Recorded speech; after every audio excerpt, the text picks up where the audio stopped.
At the end of a week in which the McCain campaign has been trying to paint Senator Obama as a terrorist sympathizer, if not a terrorist himself, at the end of a week in which the calls of violence at McCain-Palin rallies did not stay contained merely to McCain-Palin rallies. At last night's Senate debate in Georgia, one woman hollering, quote, "Bomb Obama."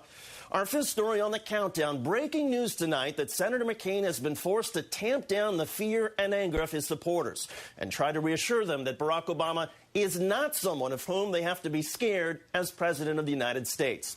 The question tonight, will it be enough? All week long, the McCain campaign's preferred topic of conversation, attacks on Senator Obama's character by linking him to domestic terrorism plots that happened when he was 8 years old. And while those attacks may not have helped Senator McCain standing in the presidential race, they have certainly resonated on another level by stoking fears and calls to violence among his supporters. Just listen to what some voters in Bethlehem, Pennsylvania had to say on Wednesday when their remarks were captured by the folks at Keystone Progress as supporters were waiting to get into a McCain-Palin rally. That guy gets elected, he hangs around with terrorists. Who's the terrorist? Obama. Obama's a terrorist, don't you know that? Obama's a Muslim. He's a terrorist himself. You believe that Senator Obama is a terrorist? I believe he supports terrorism. A terrorist. Screw Obama! Boo! And he is a Muslim. So is Senator Obama an American too? I don't know what he is. Senator Obama called into a Philadelphia radio station to explain, as the New York Times already has, exactly who William Ayers is and exactly how he knows him. The gentleman in question, Bill Ayers, is a college professor, teaches education at the University of Illinois. And that's how I met him, was working on a school reform project that was funded by an ambassador and former close friend of Ronald Reagan's. And I was sitting on this board with a whole bunch of conservative businessmen and civic leaders, and he was one of the people who was on this board. And he lives in the same neighborhood. Ultimately, I ended up learning about the fact that he had engaged in this reprehensible act 40 years ago. But I was 8 years old at the time, and I assumed that he had been rehabilitated.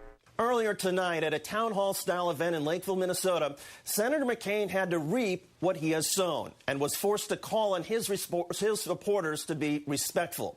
McCain said a questioner straight about whether the man's unborn child had anything to fear about possibly growing up in Barack Obama's America. My wife and I are expecting our first child April 2nd next year. Thank you. And frankly, we're scared. We're scared of an Obama presidency, and I'll tell you why. I don't want to bring a child up in a country where, well, I love this country. We'll bring our child up here no matter what. But I'm concerned about, someone that, cohorts with domestic terrorists such as Ayers, and who he will choose for the Supreme Court, should those openings become available. So could you address, how would you go about selecting the next Supreme Court justices? Thank you. First of all, I want to be President of the United States, and obviously I do not want Senator Obama to be. But I have to tell you, he is a decent person and a person that you do not have to be scared as President of the United States. Now,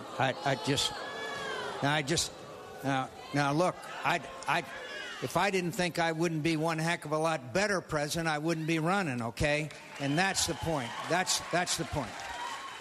20 minutes later, Senator McCain took the microphone from a woman in the crowd after she called Barack Obama an Arab.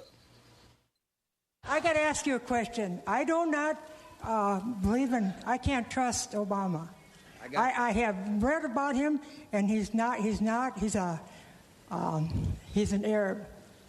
He is not. No, ma'am. He's a decent family man, citizen that I just happen to have disagreements with on fundamental issues, and that's what this campaign is all about.